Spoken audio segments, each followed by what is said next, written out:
নমস্কার YouTube RS Motorsports বেঙ্গলের মোটো info সিরিজে তোমাদের সবাইকে স্বাগত। আজকে আমরা আলোচনা করব মোটরসাইকেল স্পোক হুইলস এবং অ্যালয় হুইলসের ডিফারেন্স নিয়ে। কোনটার কি অ্যাডভান্টেজ ডিসঅ্যাডভান্টেজ আমরা এইসব নিয়ে আলোচনা করব আজকে, এবং তোমার প্রেফারেন্স অনুযায়ী কোন চাকা তোমাদের নেওয়া উচিত জেনে নেব। তো চলো শুরু করা যাক।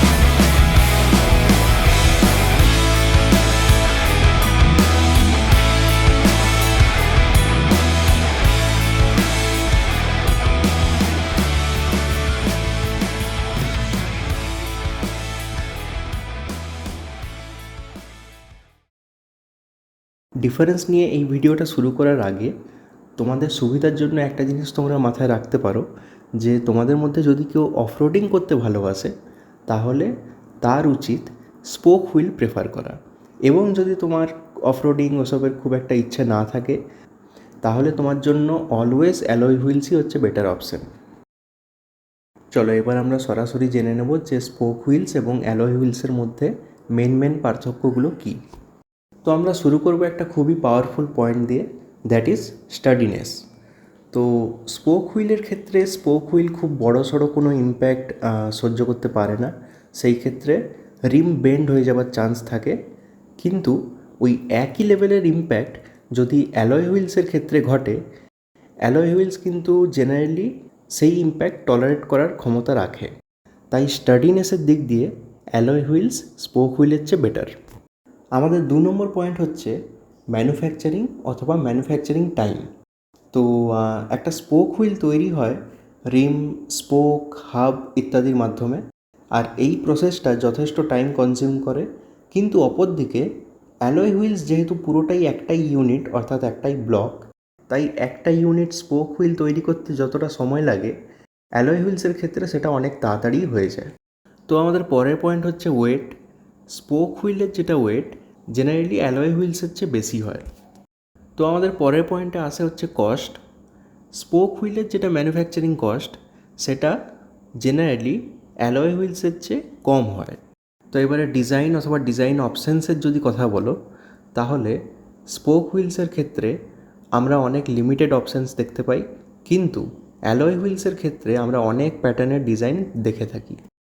তো ভিডিওটা শুরুর আগে যেরকমটা বলেছিলাম, spoke wheels always a better option for offroading, আর অন্যদিকে racing, city commute, highway ride সমস্ত কিছুর জন্য অ্যালয় হুইলসই হচ্ছে বেটার অপশান। ওপরে আমরা জেনেছি যে স্পোক হুইলস হেভি হয় অর্থাৎ ভারী হয়, তাই স্পোক হুইলস যদি তুমি তোমার মোটরসাইকেলে লাগাও তাহলে তোমার ফুয়েল কনজাম্পশন একটু বেড়ে যাবে। আর অ্যালয় হুইল স্পোক হুইলের চেয়ে লাইটার হয়, তাই অ্যালয় হুইল তোমাকে যথেষ্ট ভালো ফুয়েল ইকোনমি প্রোভাইড করে। আমাদের পরের পয়েন্ট হচ্ছে ফ্লেক্সিবিলিটি, যেটা শুধুমাত্র স্পোক হুইলসেরই থাকে, অ্যালয় হুইলসের থাকে না। এবং ফ্লেক্সিবিলিটি ভালো হওয়ার জন্যই আমরা সবসময় অফরোডিংয়ের ক্ষেত্রে স্পোক হুইলস ইউজ করে থাকি। এখন আমরা বেশিরভাগ টিউবলেস টায়ারের মোটরসাইকেল ইউজ করি, কিন্তু স্পোক হুইলের ক্ষেত্রে জেনারেলি টিউবলেস টায়ার ইউজ করা যায় না, কিন্তু অ্যালয় হুইলসের সাথে আমরা টিউব টায়ার, টিউবলেস টায়ার সমস্ত কিছুই ইউজ করতে পারি।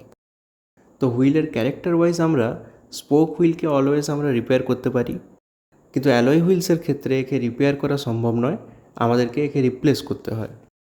তো আমাদের লাস্ট পয়েন্ট হচ্ছে লিমিটেশনসে আমরা পার্টিকুলারলি অফরোডিংয়ের ক্ষেত্রে দেখতে পাই যে অ্যালয় হুইলসকে যদি আমরা কন্টিনিউয়াস চ্যালেঞ্জের মুখে ফেলে দিই, অর্থাৎ অফরোডিংয়ের অলমোস্ট সমস্ত প্রবলেমেটিক রোড কন্ডিশনের সাথে যদি অ্যালয় হুইলসকে ডিল করতে হয়, সেই ক্ষেত্রে অ্যালয় হুইলস থেকে আমরা যেটা পাই না সেটা হচ্ছে কনফিডেন্স।